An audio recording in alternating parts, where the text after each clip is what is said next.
Wagwan! Well. Hello, purchasers and sellers, retailers, conformists, capitalists, and communists, and welcome to another very, very special episode of OnlyDans. Today, Capitalism Magic. Here is Daniel Schwerup. He is wearing a three-piece suit covered in pigs. Yep. This is just a fact. It is. Do you care to comment? About the three-piece suit with the pigs? what about it? Are you wearing it? Yes, I am. Why? I mean, why not? Why? Okay, all right. Because it seems like it's a thing. What thing is it? I don't know. I was hoping you could elucidate. What do you think? Okay, you made a bold fashion statement. I mean, some would call it bold, I suppose. It feels like Some you're would. trying to make a comment on capitalism. What with the juxtaposition, the suit, business suit. Hmm. You're wearing kind of business casual, but it's covered in pigs. Capitalist pig. What comment do you think I'm trying to make? Exactly. Capitalists are pigs. Whoa. I mean, that's Well, I made that comment. Capitalists yeah. are You pigs. That's fine. you made that. You made that comment, not me. You said it. I would never. You're never- wearing pigs. You're wearing a suit of pigs. I'm just wearing a suit of pigs. Like, You're inching me towards that, though. Am I? Yes. But I would never insult our masters like Okay. this. Why would alright. I? Okay. Dan, come on. Okay. You're doing a thing. How dare you? How dare you? Clearly, a thing is being done. What thing is being done? I This don't is understand. clearly must be some kind of bit. What could I possibly be saying? Okay. All right. You know what? We're gonna move swiftly and smoothly along. Okay, Can I ask you a question? ask me a question. How are you, man? You know, I mean, just keeping on. Oh hell yeah, dude. You know, living under the yoke of capitalism every day. What was the last Yeah. thing you bought? The egg whites of capitalism as well. Oh. I was actually a carton of suit. egg whites. Okay. That's Can the you last just thing buy I a bought. carton of egg whites? Yeah. Yeah. What was the last thing I bought? A coffee. Nice, dude. Cost €5. Oh my god. Yeah. I got these pens. So No, well, they're nice pens. thank you. How much did those set you back? I'd rather not say. Okay. None of your beeswax. Okay, that's fine. Didn't see why the cost of pens should be a hidden thing, but Because you're trying to peek at my finances, and that's None that's of not your the only thing I'm business. trying to peek at. I feel like you have machinations. Mm. Cockam. Cockam! Cockam! Cockam! Are we cockamming? Yeah. Oh yeah, there we go. There we go. hey, behave yourself.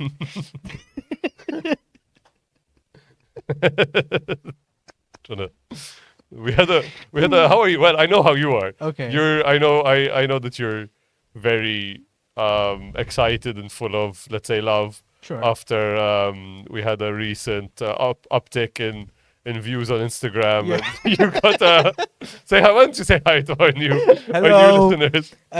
So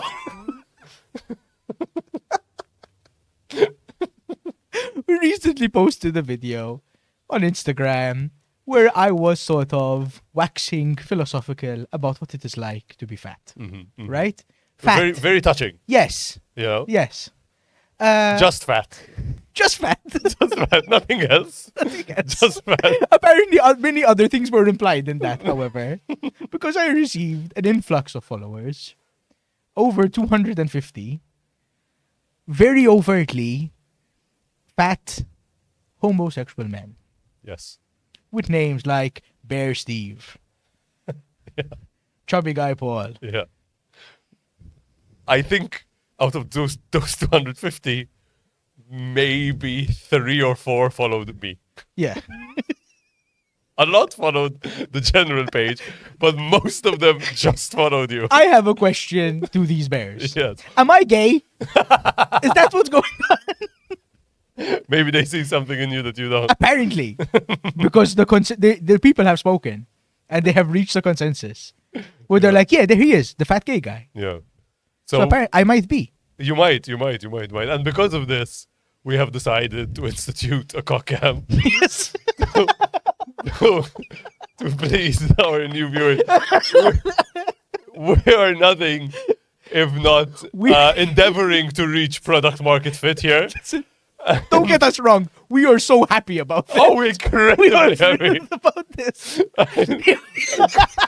Couldn't be happier. I don't feel great about the cock cam. The cock cam is very exploitative. I love the cock cam.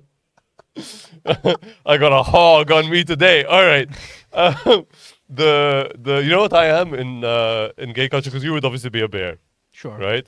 Do you know what I would be in that A twunk. parlance? No, a twonk is I believe a twink who has aged out. No, that's a twas. A twas. A twunk is a twink who's a hunk. Oh, interesting. No. But I'm not twink. See how much research we've had? I'm like a svelte bear, right? Okay. So that would be an otter. Okay. Yeah, I'm an otter. I like getting wet. Don't try to steal my gay fans. No, listen, I don't think I could. I'll be You're honest. wearing a shirt unbuttoned. Look at how you're dressed right now. You're trying to steal my goddamn bears. They're my let's goddamn bears. let's unbutton one more, shall we? Look at that.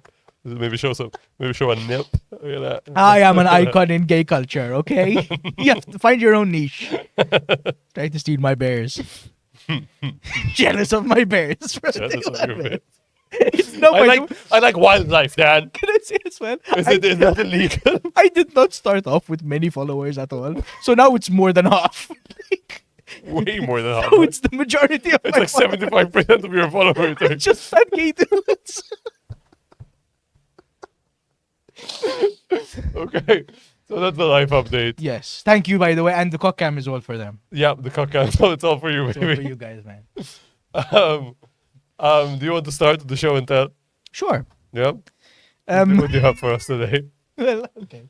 I'd like to start with a little magic trick. Oh, I was Oh. really hoping you'd get a magic trick. So, I have some homework for you. Oh,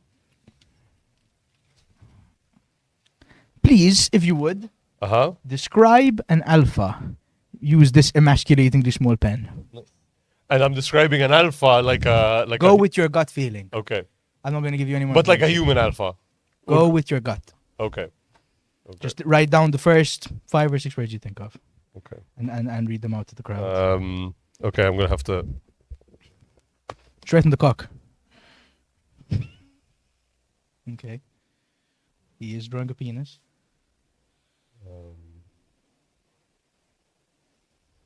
3, 2, 1. Okay. You're in MILF. Come on. Chop. Okay.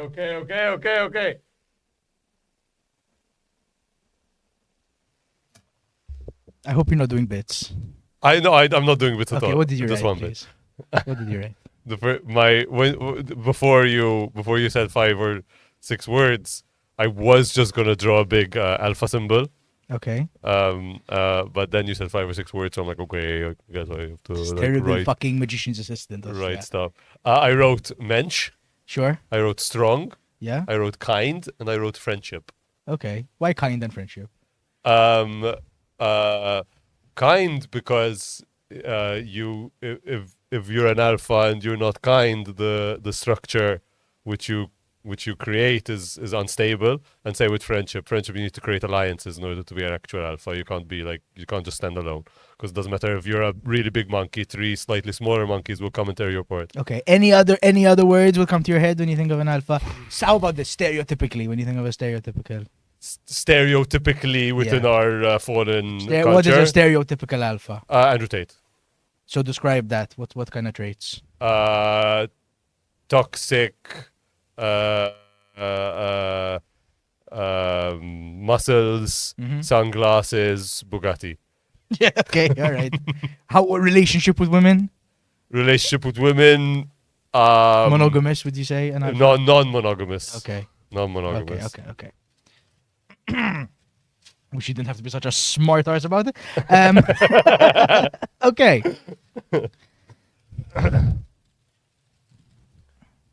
What do these letters mean?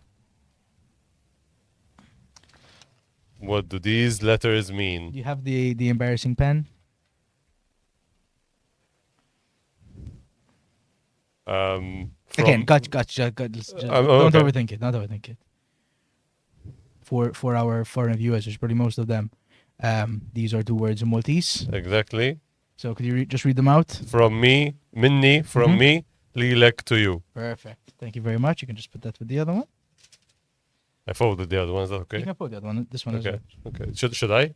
You can, yeah. Okay. For some consistency. Very good. Thank you. Right.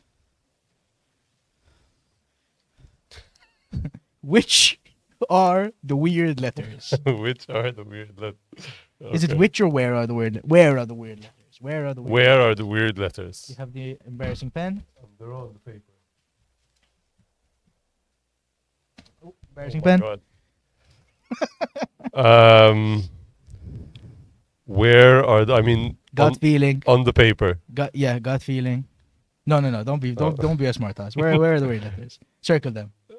Underline them. Three. Okay, gut feeling. Where are the weird Letters, which plural? implies plural. A section where all the weird letters are. Oh, a section, like a line? Yeah, Like so a draw row? line. Yeah. Where are the weird ones? Okay, so don't forget the circle, just there's the arrow. It's that whole line to you? the Yeah, weird that, ones? that whole line Okay. are the weird ones. Okay, you can put that down. Okay, now that I've lulled you into a false sense of security.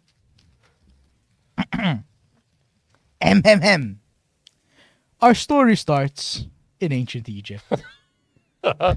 So strap the fuck in. Okay, I'm strapped. Once upon a time, there was a capitalist farmer raising and selling animals. And he had a son. Now, the son, this is a blank piece of paper. The son was artistic. Used to go around drawing on things, drawing on little pieces of pots, drawing on the walls. And the father was always trying to get him involved in the family business, but the son never really showed much of an interest.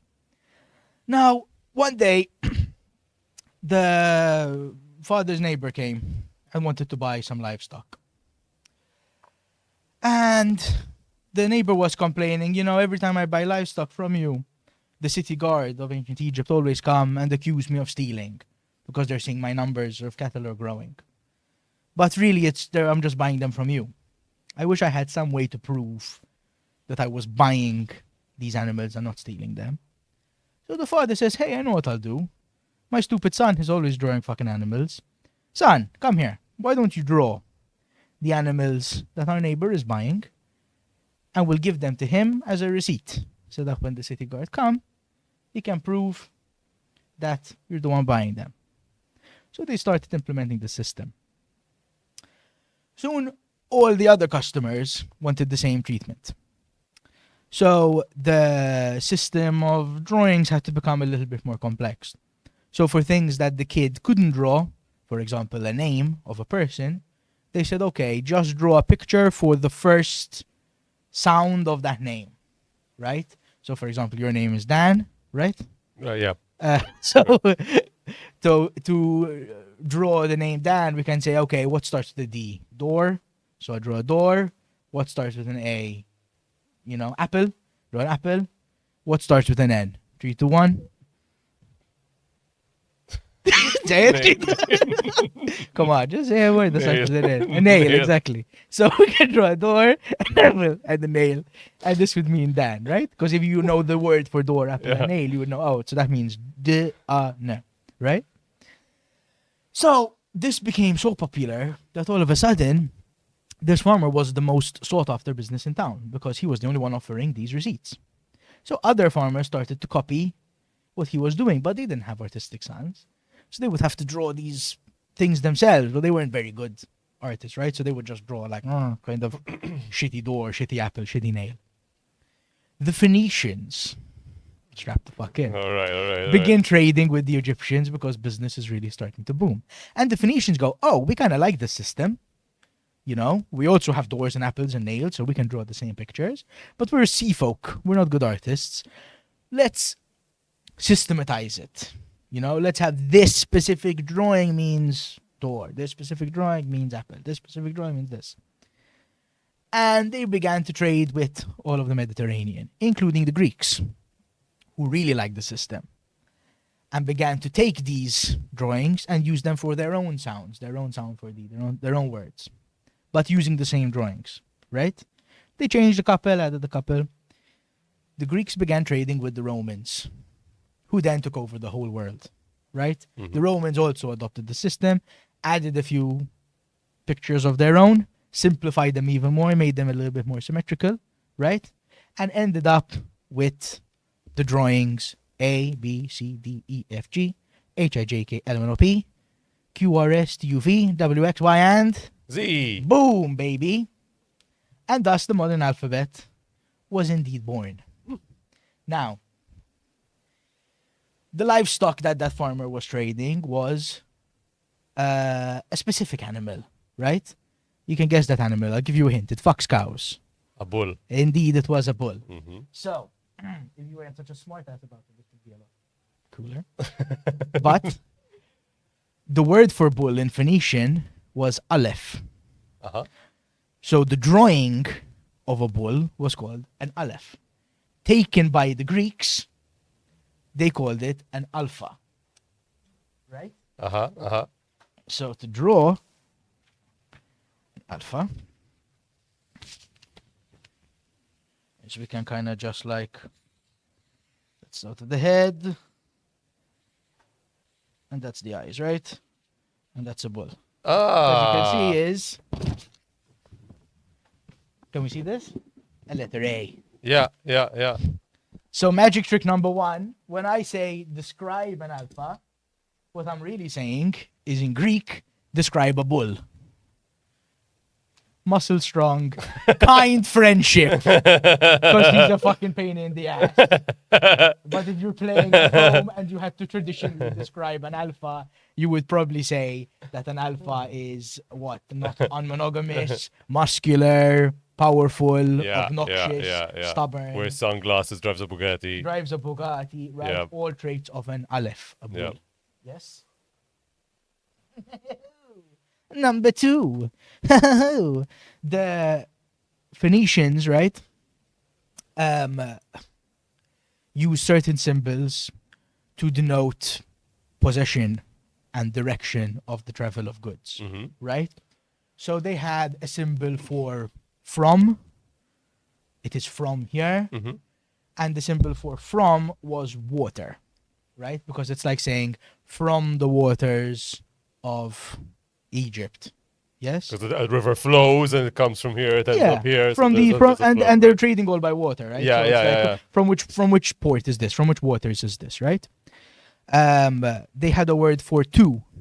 The word for two was the symbol for two was the staff of a shepherd, right? Because a shepherd pushes his sheep To somewhere. towards a direction, right?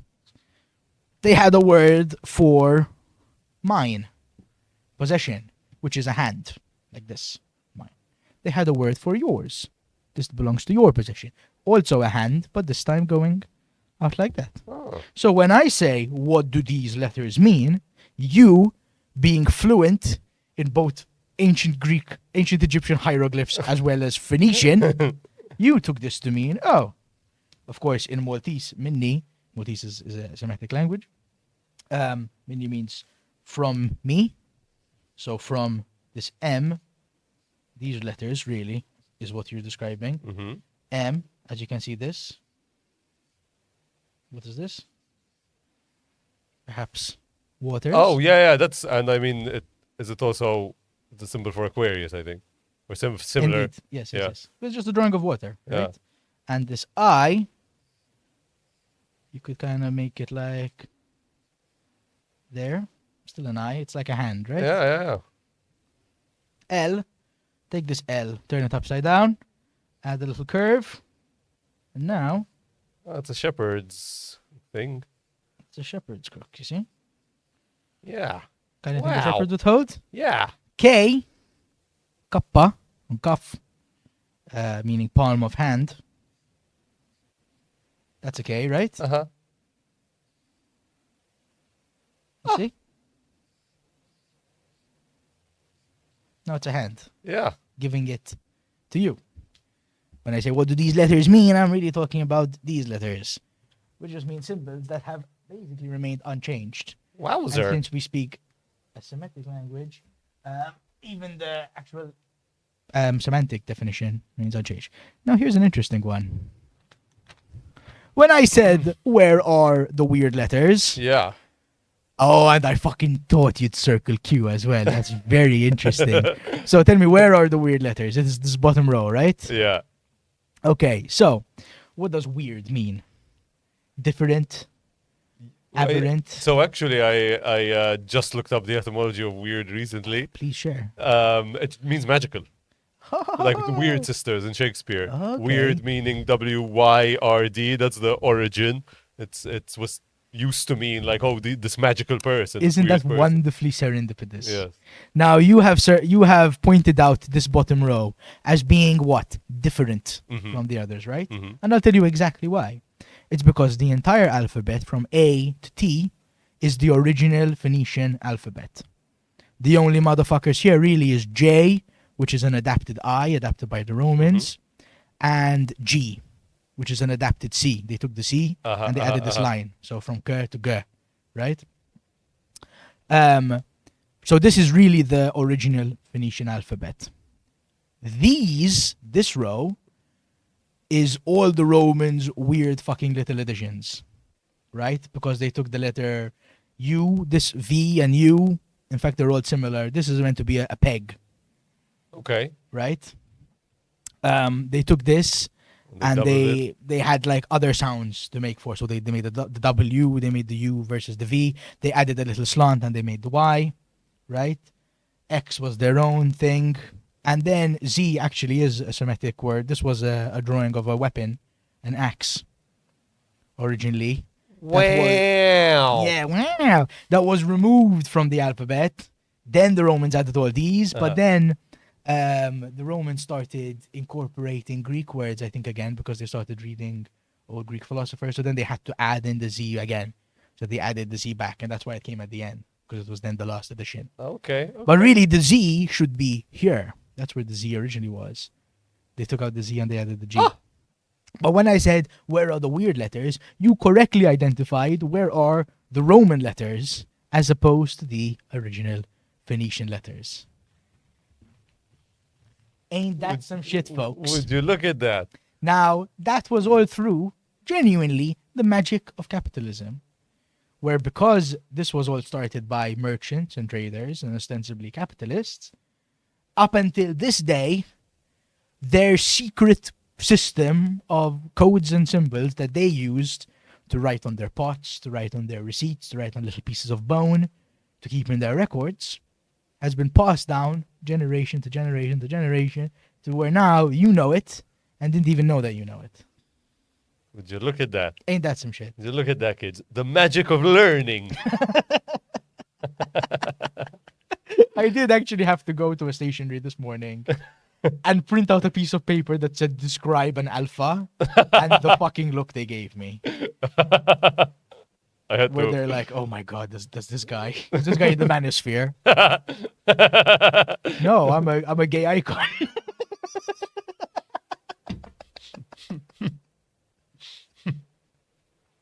I almost moistened these mics. Um, okay. That's very interesting. We took this completely. Couldn't have been more different how we Right? took this. I also went to a stationery this morning. Okay, fantastic. I'm guessing you're done. Yes. This is the Yeah. magic that you prepared. Yes, indeed. Well, I have prepared a little spell book actually. So hold on, let me just. Oh my god, you got the folder. So You got your own pen as well. Did get my own pen. It's matching You- as well. Is that on purpose that it's matching? Because you got the pink pen, pink You want folder. you want some gum? I don't know if that's gonna. Well, it might not sound great on the thing. Oh, it's bubble mint. So, to me, as soon as I heard capitalism magic, Mhm. it was obvious that money is our god Yeah. and our priests are accountants and economists, right? Fantastic. And I prepared a little spell book. But in order to sort of set the scene, let's say, I also have a little story to start with. Don't worry, it's not pork psychosis again. Nor is it as long as pork psychosis. Strap the fuck in. But yeah, strap the fuck in, everyone. I wrote us a little something. Okay. Can I begin? Oh, Is that okay? Please. It was 2015, and now Lila Diogo was about to undertake a rite of passage. Okay, what's the protagonist's name again, please? Now Lila Diogo. Now Lila Diogo. Yes, this is a true story, Okay. by the way. Okay. She was about to undertake a rite of passage. She was going to spend the day picking out her wedding dress with the women closest to her. The magic does not end there, though, because she would be doing it at the famous Kleinfield Bridal Boutique in New York. And it would be filmed and shown on the popular US reality TV show Say Yes to the Dress. Have you ever seen Say Yes to the Dress? I have heard of Say Yes to the Dress. It's a very, very, very good program. Women are shown wedding dresses and they can pick one. Exactly. Now, Leela spent over $200,000 on bridal wear, including 2 custom Pnina Tornai gowns for herself, one heavily embellished with Swarovski crystals, as well as dresses for her bridesmaids and her mother. At the time, it was one of the highest amounts ever spent by a single bride in the show's history. A wonderful story about a young woman making her dreams come true, right? 200,000 on dresses. Yeah. Making fucking someone's dreams come true. Wonderful story, no? Sure. Maybe not. The problem is that Miss Diogo is the daughter of Bornito de Souza, Okay. who at the time was Angola's Minister of Territorial Administration and later became the country's vice president. Oh dear. De Souza claimed that he paid for the dresses on his public servant salary, even though he had taken great pains to state that he had never taken a salary. For some added context, the average Angolan was living on roughly $2 a day at the time. Only about 37% had access to electricity, and 1 in 6 children died before their 5th birthday. Oh my goodness. So $2 a day to take the average Angolan 200,000 days just to afford the dresses. Yes, for this I don't wedding. know if you can do some quick maths, Yeah. but if they saved all their money, Yeah. that would be about what? 1,000, close to 1,000 years. You know, that's about 500 years. Yeah. For the dresses at this wedding. For the dresses, the bride's dress, the bridesmaid's dress, and the mother's dress. Exactly. Okay? Like we have not even talked about the open bar or the catering. On a completely unrelated note, Angola was one of the fastest growing African economies due to its largely unexploited oil reserves, with tax revenues often disappearing. You might be thinking, this is a horrible story, but this is just what happens in developing countries, or this is just the resource curse, or post-colonial something. These things don't happen in the West at this scale. And you're right, they don't. They're just facilitated here. For profit, of course. What do you do when you have acquired a lot of money in a bit of an embarrassing way? Yeah. You know, you de-embarrass it. And you de-embarrass it by putting it in an offshore tax haven routed through the city of London. Or you deposit it in a trust in Las Vegas. Or you buy luxury goods, like Miss Diogo did. And there's more good news. Oftentimes, those pesky transaction limits that limit residents don't apply to non-residents. No, for you sure. know? So in Spain and France, for example, there's a 1,000 euro limit on cash transactions. In Malta, I think it's 10,000.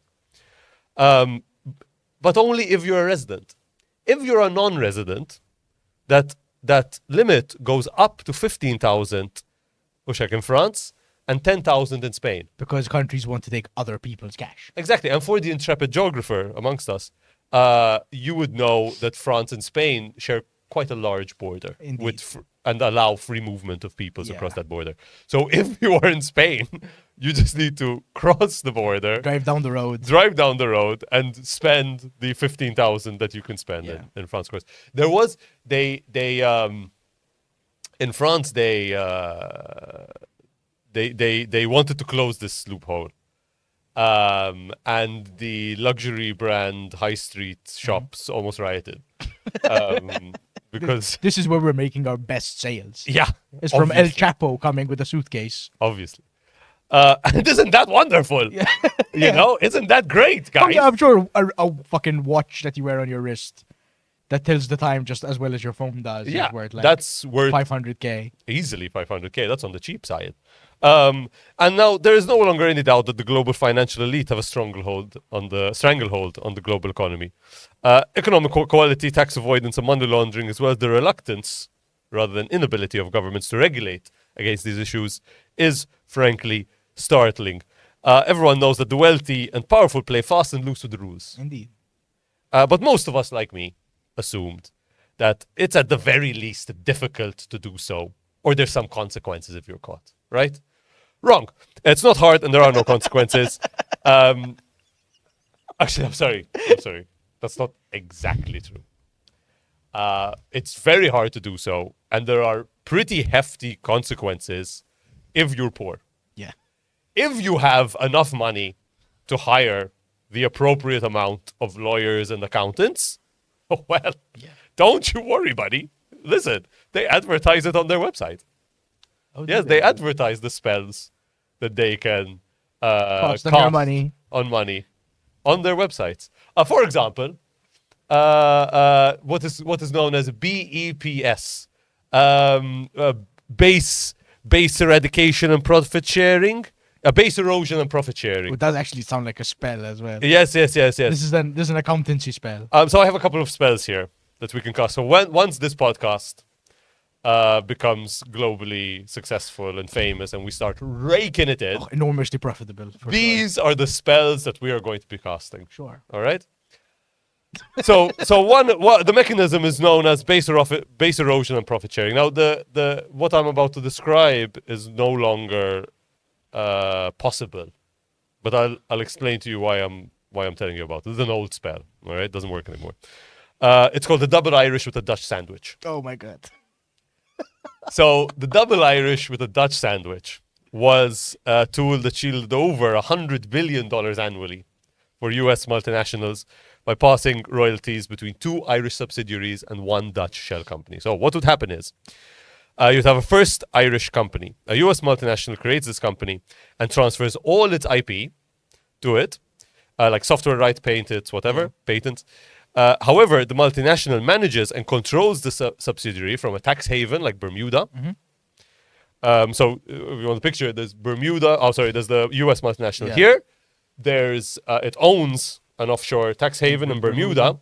That tax haven now owns an Irish company, which owns the IP of the original US multinational. And because of a historical quirk in Irish tax law, Ireland considered the company tax resident in Bermuda, right? While the US considered it an Irish company. So no one's paying tax on this. So, well, no, hold on. That's step one. No, it doesn't. The taxes are owed to no one. Wait a second. The spell is nowhere near over. Then there's a second Irish company, the seller. This multinational, the American company, sets up a second subsidiary that is fully tax resident in Ireland. Yeah. Right? So the first Irish company is tax resident in Bermuda. The second Irish company is tax resident in Ireland. This is the company that actually sells the products and services to customers in Europe and the rest of the world. Okay. Right? Now, to avoid paying Ireland's corporation tax on those sales, the second Irish company pays massive royalties to the first Irish company for the right to use the IP. Because the IP is owned by that second Irish So company. they're not actually making profits because they're just paying the huge royalty Exactly. to the other Irish company. Exactly. This automatically erases the second Irish company's tax profit. But this is a double Irish with a Dutch sandwich. Yeah. So this is where the Dutch company comes in. This is the bridge. So the second Irish company pays those royalties directly to the Bermuda-controlled first Irish company. If it did that, Ireland would levy a heavy withholding tax on that transfer. To bypass this, the multinational sets up an empty shell company in the Netherlands. Ireland does not tax transfers to those fellow EU nations, and the Netherlands does not tax transfers to Bermuda. Oh my God. So, second Irish company Yeah. sells the actual product. The actual products. Gets They pay money. royalties Yeah. to the first Irish company, but they do not pay it directly. They pay the royalties to a shell company in Holland, Netherlands. in the Netherlands, that then transfers the money to the first Irish company. The first Irish company sends those profits to Bermuda, the company in Bermuda, Yeah. and that company in Bermuda can then send the money to Back to the the US. US, or it doesn't do that. It stays in Bermuda. Yeah. And so they never have to pay any. Actually, that's what happens normally. It's the Bermuda black hole. So the money is just the there. money just stays and when you there want it, you can offshore, just and take then some. eventually maybe you do something with it if Yeah. you need it. Yeah. Right. Now, EU regulators did not like this, so they closed the loophole. But the week after, they started using the single malt. They literally planned for it. They gave the biggest companies a few years to phase out of this perfectly legal thing that they were doing. Yeah. It was perfectly legal, right? It was not illegal.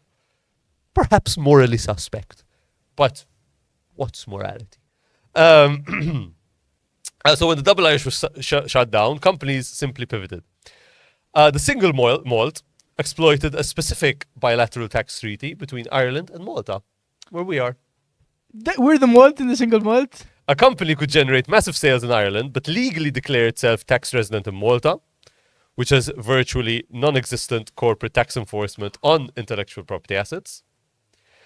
But in late 2018, following public backlash, Ireland and Malta signed a competent authority agreement that officially closed the single malt loophole a couple of years after the double Irish with a Dutch sandwich was closed. I feel kind of proud that we got. Yes, however, elite corporate accountants are rarely defeated. They are very powerful spellcasters. And in 2021, investigative watchdogs revealed that major multinational corporations were still successfully using a knockoff version of the single malt because the 2018 treaty was very specific. Yeah. I do not know what the status is now. They may have eventually closed that loophole, but the base erosion and profit sharing is a thing that is just kind of done, and you essentially close one door and you break open a window with these sorts of things. So they offer a service of we will find you loopholes. Yeah. I mean, you can literally find both of these advertised. Oh my goodness. On Now, these accountancy firms will take a fee. Of course. Right? Of course. Probably of course. quite a hefty fee because they're doing a lot of legwork on this. Yeah. Right? So what they're saying is, hey, instead of paying 20% to taxes, pay 10% to us. And you can save 10%. Exactly. So they are just standing in the way of us, of companies and the people who will benefit from their taxes. Exactly. And just scooping everything up with a big net. Yeah. And it's all perfectly legal. So they're not doing anything wrong because it's legal, right? What else? What other spells are there? These are lawyers. These are the ones who make the laws. No. Let's say that in the future, not let's say, now eventually we're going to be making a lot of money from this podcast. For sure. And we're going to be raking it in. And I can't wait to sell out this. Yeah, of course, I can't wait. And we're going to start, generating some massive amounts of wealth for ourselves. For sure. And, it's a bit annoying that once we die, we're going to have to pay, like, our kids are going to have to pay inheritance taxes and some such nonsense, you know. But that's fine because we can open a trust. You know what a trust is? You know, I actually don't. Well, let me teach you what a trust is. It's a nice, warm, friendly word. Sorry. Yes. Okay. Actually, sorry. I'm getting ahead of myself because we need to live before we die. Of course. Of course. So we must first buy, borrow, and then die. So we still have to make a trust. There are two functions of a trust. One is to manage your money when you're alive, and the other is to manage your money when you're dead. Okay. So the dynasty trust effectively shields the assets of the top 1% from inheritance and estate taxes for centuries. Wait, have I hold on. I think I have sorry, yes. Sorry. Let's rewind. So buy, borrow, and die. So what you do is you to bypass income taxes and capital gains tax while living a lifestyle of extreme luxury, you would do the following. Let's say you buy stock in a startup. And you buy quite a big amount of stock, right? Like, because now you have to invest your money. You've made a lot of money. Now you have to invest it and make more money. Yeah. So what you do is you buy an appreciating asset. And the thing is, if you then sell that asset, you end up incurring capital gains tax. Or you keep that asset. You don't sell it. And you go to the bank and you tell them, I want to take out a loan. Because I need money. I need capital right now. So I want to do something else. And I'm going to use this stock as collateral. And so now we have money. It is now a liability. It is not income. So you're not taxed on that income. And then if you are, obviously at this point you have a lot of money, so you've moved your residency to the US because it makes most sense to do that. And then what happens is when you die, that the original asset reverts to the value it was when you bought it. So even though it appreciates in value. So let's say, to make this clear, I bought a stock, it is worth 100 euros. Yeah. 20 years have passed. It is now worth 1 million. I die. Yeah. My son inherits it. Yeah. That stock, as far as the US government is concerned, Is that still 100 is euros? worth 100 euros. Oh my goodness. They are not going to tax me on that. The 100 million that it on the 100 million that it's now worth, on the million that it's now worth. What is it called? Yes, it's known as it's a loophole in the US tax code known as the step up in basis. So essentially, even though I've used that stock, since that stock is worth 1 million euros, I've taken a loan out using that 1 million euros worth of collateral and used that money to spend and buy a boat, buy a yacht. That's totally fine. The government does not care. So I can essentially never pay taxes on the gains from my capital. You just keep being one step ahead of it. Exactly. Where you use the expensive thing you have to borrow money to buy another expensive thing. Exactly. And now there's also inheritance taxes, which are really annoying. Now that we've died. Now that we've died. Yeah. And now I've made this 100 million fortune. Yeah. At worst, let's be honest. I mean, this podcast. And now what you gonna do to your 25 Elon Musk kids? Exactly. They're gonna pay inheritance taxes from my hard-earned money that I never paid any taxes on. Foolish and stupid. Paying taxes is for the poor. These are abortion survivors that had a hard enough life as it is. Exactly. So what you do is you put all that money in a trust. Right. The trust has not inherited anything. The ultimate beneficiaries of the trust are your children. Yeah. Is that it? And that's pretty much it. It's just I'm not giving the money to my kids. I'm giving the money to a wooden box. I'm giving the key to my kids. Bingo. That's So- it? That's all you have to do. So, when an ultra-wealthy individual dies, the federal estate tax is designed to take a significant portion of their massive wealth to prevent the formation of permanent untaxable oligarchies. Yeah, right? It would be nice. To bypass this, the elite place their assets, like real estate, stock portfolios, gigayachts, into an irrevocable generation-skipping trust or dynasty trust. By legally transferring ownership of the assets to the trust rather than to their children, the assets technically do not belong to their heirs. No, they belong to the trust. They belong to the trust. Their heirs are merely beneficiaries who can draw income or use the assets because the trust itself never dies. The assets can never be passed down to the grandchildren, great-grandchildren, and beyond for hundreds of years without ever triggering the 40% estate tax. Holy shit balls. Of course. What else? Okay. Now let's say, this is one of my favorite ones. Let's say there's pesky limits to something like lobbying the government. Oh my god. Okay. Those lobbying limits. And now there's different ways you can get around this. One of my favorite ways. Limits in what I can pay or what I can spend. I mean those limits are very easily bypassed. It's not even complicated. Everyone knows in the US about super PACs, for example. Yeah. Exactly. I mean, where you essentially, an individual has a limit to how much they can donate to a campaign, but a group of people don't have a limit, right? So let's say I'm someone really wealthy and I form a group with like 3 guys who are not wealthy and I just, give $1 billion. But now it's all to of the us super giving PAC. Exactly.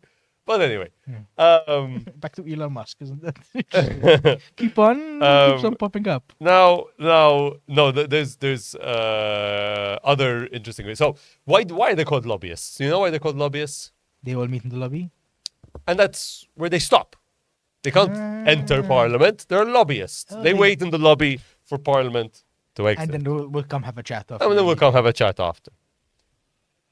But if you're in the UK, you can make use of old arcane laws to sort of get around that. Old magic. So the City of London. The City of London, there is the wider London area. Yeah, which is London. London. And then there is the City of London, which is run by the City of London Corporation, Yeah, it's its own thing. which right? is its own thing. Now let me read a couple of things about the City of London Corporation. So it basically serves as the local council. But it's a bit different than normal local councils. First of all, it has the Remembrancer, which is its own official lobbyist who sits opposite the Speaker of the House in the House of Commons to safeguard the city's rights, of course. Now, who is the City of London? Right? It's the people that vote for it, Yeah. correct? But who votes in this situation? The people, right? The It's a little population. 'cause metropolitan area. We live in democracies Yeah. in the West, right? Kind of. So essentially, there is the business vote in the City of London. So the non-residential business vote was abolished in the rest of the UK in 1969, but it dominates in the City of London. In 2009, the 24,000 business voters vastly exceeded the residential voters. So the businesses in the City of London votes? get a vote. They vote for the council. And there's 24,000. And there's 24,000 of those votes. There's not 24,000 businesses necessarily. There's a bunch of specific rules. For how many votes you get per business. Exactly. But it's the and only place in England where a business can vote yes. for an MP. So bodies employing fewer than 10 workers appoint 1 voter. 10 to 50 workers appoint 1 per 5. Oh my god. Over 50 workers appoint 10 voters plus 1 additional per 50.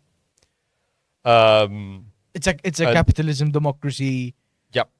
bastard that they've made. Yeah, it's to safeguard the City of London's. A Chiron. Yeah. Is that the word? No. Chiron is the healer, is the Sagittarius symbol. A chimera. A chimera. That's a what you're looking chimera. for. Yeah. Oh, that's disgusting. Yeah. I mean, whoa, Dan. Disgusting. I call it creative and interesting. All right. Oh my god, the And businesses can magical. vote. The businesses can vote. They can. And I mean, of course, the City of London, if you read Oliver Ballows's book, Butler to the World, you will find out that the City of London essentially, I mean, basically is the butler for money laundering in the world, which is pretty interesting. I didn't realize it had so much. Oh, Wow, yeah, it's yeah, just yeah, this yeah. one little The area City of London. London. Even, okay, so you know offshore jurisdictions. Bermuda, the Virgin Islands, Panama. Panama is one as well. But St. Kitts and Nevis is a Yeah. big one. Most of these places are British offshore jurisdictions. Hmm. They still have the British flag on their flag. Mm. They're independent. Wow. They're independent, Yeah. so But they what's- can do what's whatever they the- want. They are independent countries. Of course they can. Oh, yeah, yeah, yeah. Of course they can do But whatever you're they saying want. they're Like kind Jersey of- or Guernsey. You're implying their I mean, shadow run by I mean, the UK? House of Commons technically has veto power over a bunch of their laws. But they're What? totally independent, guys. Over like independent. the Virgin Islands or For sure, Jersey and Guernsey. these are for sure. islands. Jersey and Jersey and Guernsey are just off the French coast. They're in the Channel. Okay. It varies depending on the jurisdiction. Okay, and even places like Singapore, and like Saudi and, Yeah. and places like that, they're all ex-British colonies. Yeah. Most of these places, like Hong Kong, that are also known to be like offshore. Malta, they're all ex-British colonies. Yeah. So even when they have really no specific power, like legal power, they have ties. Yeah. So they can use the City of London can use these sorts of places. And there's soft power. Yeah. So do you want access to the UK banking system? Hmm. Listen. I mean, you better, Play ball. I mean, you want to do this, but that's really not advantageous to Yeah, us. yeah, You know what yeah. I mean? Yeah. You know what we said in the last meeting, with the guy. So this that is office. the last tendrils of the British Empire. Still have some muscles to flex. You could make the argument that the British Empire still exists. It's now just a financial empire and not a Military empire. military empire. Because then it doesn't even really need to be. Yeah. And then once you really get into it and you really get in with the crazies, you see like, okay, it can't be that bad. You can see all this anti-money laundering legislation, and there's all these efforts being made to stop all this money laundering and this tax evasion, blah, blah, blah, blah, blah, blah. And it's true, legislation is being passed, and the week after, a new route opens up. So, for example, when they did crack down on these offshore things, and America was really trying to crack down on them because a bunch of American businessmen were going to these offshore and hiding their money, evading taxes, and the U.S. likes its taxes, the IRS, Yeah. The what- long arm of the law. there's a famous saying about the IRS. I can't remember it right now. But anyway, They're the ones who got Al Capone in the end. yeah, exactly. Death and taxes, Benjamin Franklin said. That's the one. There's only two things: Inevitable, yeah. inevitable death and taxes. And they did crack down. And so all the money launderers started going to Las Vegas and opening trusts, where, very conveniently, the limits on the amount of money that can be put into a trust does not apply to foreigners. Ah. Because for the US, tax evasion and money laundering is only bad if their citizens are doing it. But if other countries' citizens are doing it, There's some rich German guy wants to not pay his taxes in Germany. The US doesn't give a fuck, especially if he's paying fees. because fuck in the Germany, you US. know? Yeah. Exactly, if he's paying heavy accountant fees in the US, which Yeah. are lower than the German taxes. Ha! Who cares? Yeah, You know? we'll take your euros, buddy. We'll take your money.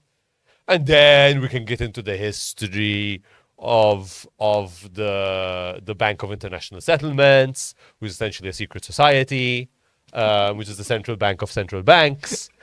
You're about to get shot in the throat. No. Dan, this is all priced in.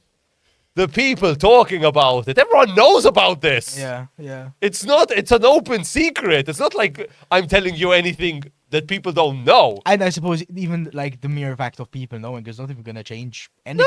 No! They don't give a fuck. No! Sure, they know. So what? They don't know because the plebs can't do anything. Yeah. Only rich people have power. Yeah. This is what they believe. So this is the ultimate spell. Okay? We've got into it. So the real spell that has been cast is that money matters for its own sake. Mm. They have convinced everyone that the resource that matters is money. Yeah. And if you get more money, you can solve your problems. Oh, and main problem being I need more money. Main problem being I need more money. Main problem being that other guy over there has more money than me. Yeah. So I need more money than him. Yeah. Who does he think he is? You know? And from there, all these problems arise. Yeah. Because why does the US not care if money launderers are raping Angola and then shoving all their money into US bank accounts? Yeah. Because hey, if we make more money, that's good for us and our citizens. No? Yeah. Yeah. People see money as a end and not a means. You know, or it's the ultimate means, but it's also the ultimate end. When really money is just like, hey, I could buy this many goats. Yeah. What is magic actually? Belief, perhaps. Belief. Magic is the ability to get reality to bend to your will. Yeah. And you can do that essentially with words. That's why you call it spelling. It's all hidden in our language. This is what That's real our cute. ancestors. This is what our ancestors believed about magic. Yeah, the stupid ones believed that there's an actual witch who puts stuff into a thing and that curses you, or she can cause a love spell on you and that make you love this other person, blah, blah, blah, blah, blah, blah. It's all just kind of intention and consciousness. Yeah. The only real resource is human consciousness. That is the only thing that actually exists. Our computing power. It's not even our computing power. It's our ability to make changes in reality. It's our ability to change reality, to affect reality. Yeah. And they have cast a pretty... And what does change reality mean? It means changing other consciousnesses. Yeah. Because you could say, okay, cobalt is a resource. Gold is a resource. No, it's only a resource because you have other consciousnesses that can mine that resource. Yeah. And other consciousnesses want that resource for other things. Like it's all just the field of consciousness, bro. Just people. It's just people. People peopling with other Just people people. peopling. And money is like, oh, I have this weird thing. It used to be just shiny object. Now isn't even shiny object. Yeah. Now isn't even physical paper. Now it's just I can show you my phone, and there's like digits. And Yeah. because of that, I can say, hey, you, clean my shoes. But that's always the reason is because money has never been. People keep saying, "Oh, money is the root of all evil." No. Money is a tool. Like anything, it doesn't take a genius to Money, know. money is the root of all jet skis. That is true. That is how you get a jet ski. But not even. Not even. I don't need money to get a jet ski. You can convince someone to just give you a jet ski. Yeah. No, it'll be really hard to convince them without money. Money is like the easy way but only because we all understand that money is a store of value. Yeah. But it's only a store of value because we all understand and believe that it's a store of value. Right. If you get Elon Musk, who is the richest person on earth, and you drop him on in the middle of an Amazonian tribe with no phone, Yeah. he's not rich anymore. No. He's not poor because the people in that tribe don't believe. Or like, brother, in you money. have no seashells, man. Who the fuck do you think? Yeah, You clean my shoes. Look how many seashells I have, bro. Yeah. You have 0 seashells? You have no seashells. You can't hunt. That's embarrassing. You don't know how to make a spear. You don't know how to hold a spear.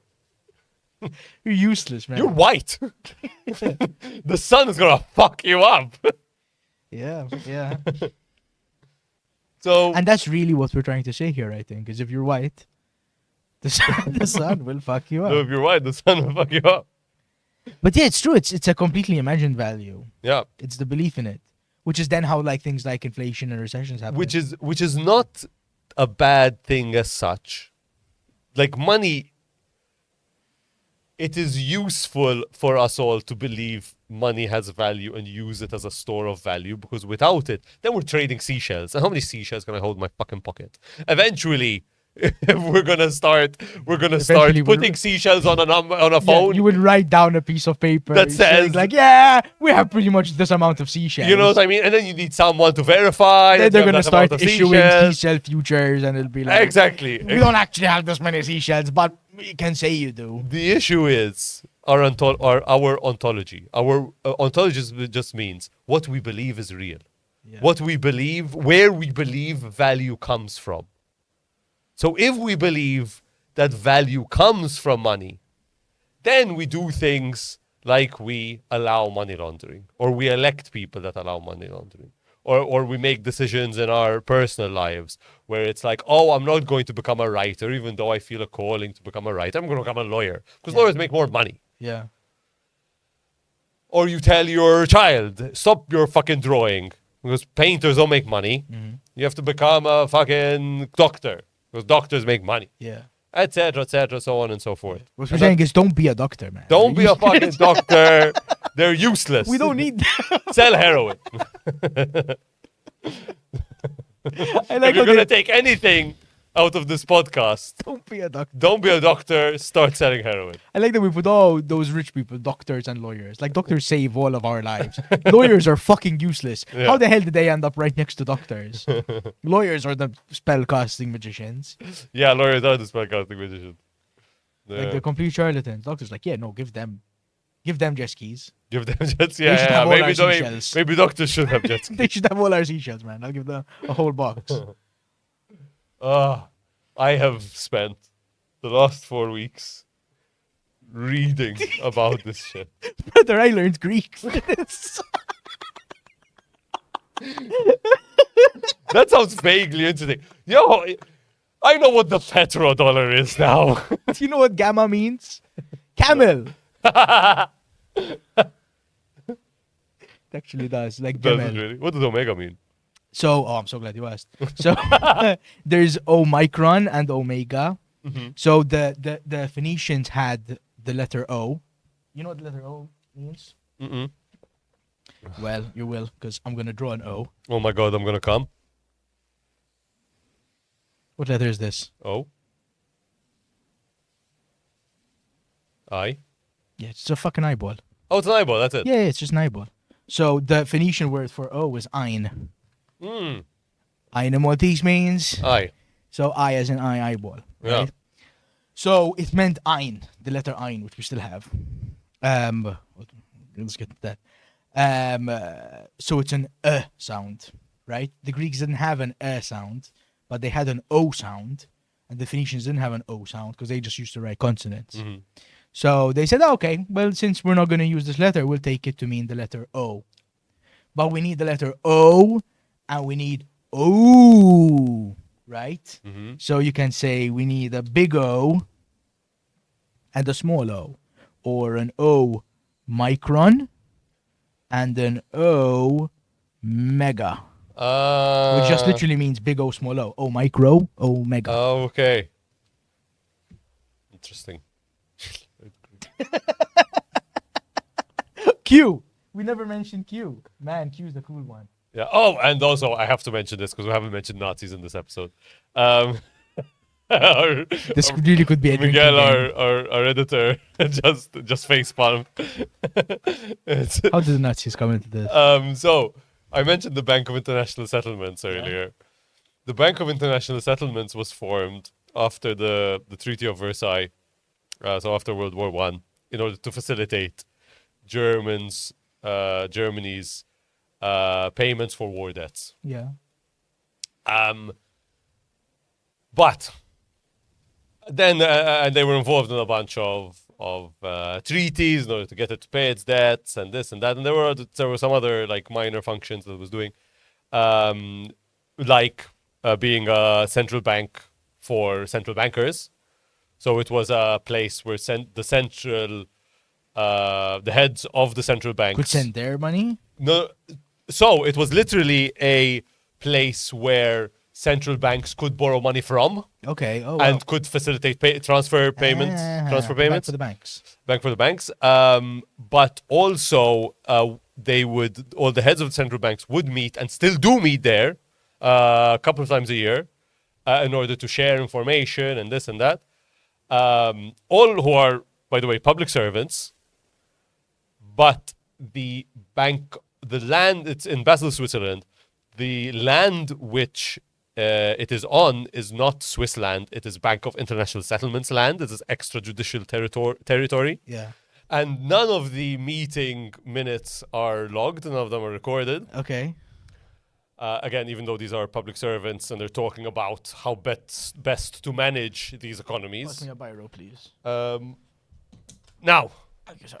I promised I would tell you about the Nazi gold. Yes. So, when the Nazis were invading places like Czechoslovakia, Poland, Belgium, France, etc., they would go into the banks, they would begin integrating them into the Reichsbank, and they would take their gold. And they would use that gold, they would sell that gold and use it to buy munitions, materials for the war effort, etc., etc.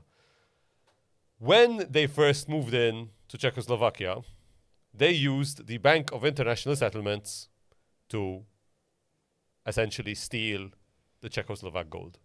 Okay. Because the Bank of International Settlements was where most of these banks actually stored a majority of their gold. They're quite amoral, these Are you? Nazis. Oh my god, did you not? Is that my phone ringing? That is your phone ringing. You are That's so unprofessional. That is very embarrassing. Right as I was talking about the Nazi gold. It was very, very controversial though, so they stopped doing that after Czechoslovakia. But if you look at during the war days,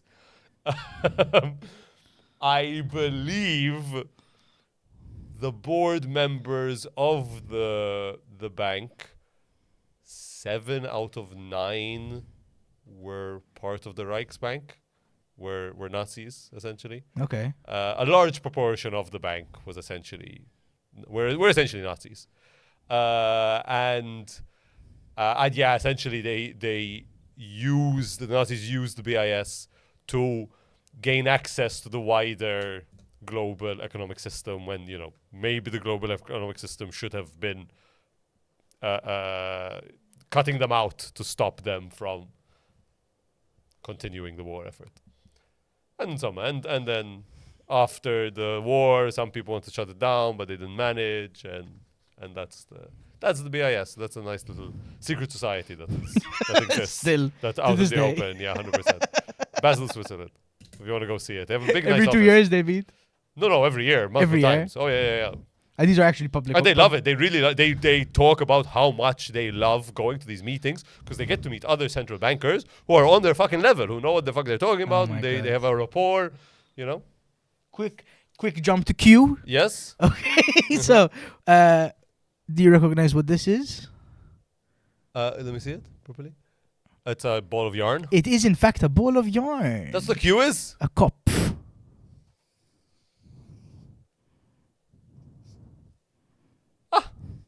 Ain't that cute? That is cute. Shall we? Let's pick a topic. We got, I think, deeper into the weeds than we have ever Oh gotten yeah. before. Well, We're you have no saying idea. a real lot for I us. wrote 2 as well. Substack articles. Ask me a little. Ask me a little. So why don't you do the honors? So, which color do I pick? I always forget, man. Do I usually pick a brown or a white? I think I usually pick a brown. Pick a brown. If it's your handwriting, then give it to me, and I'll pick a white.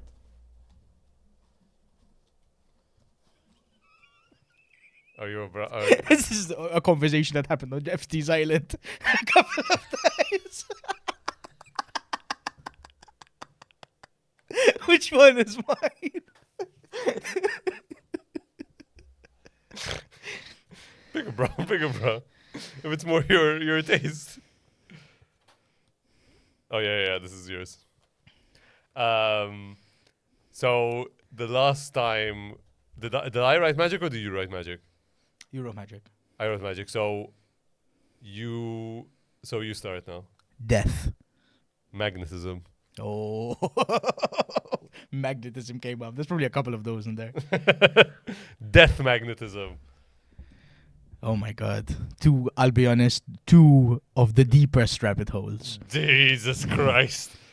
My reading list for the next 4 weeks is gonna be psychotic. God. Wikipedia, prepare thine servers. Because we're coming for that My booty. Kindle is gonna be working overtime, dude.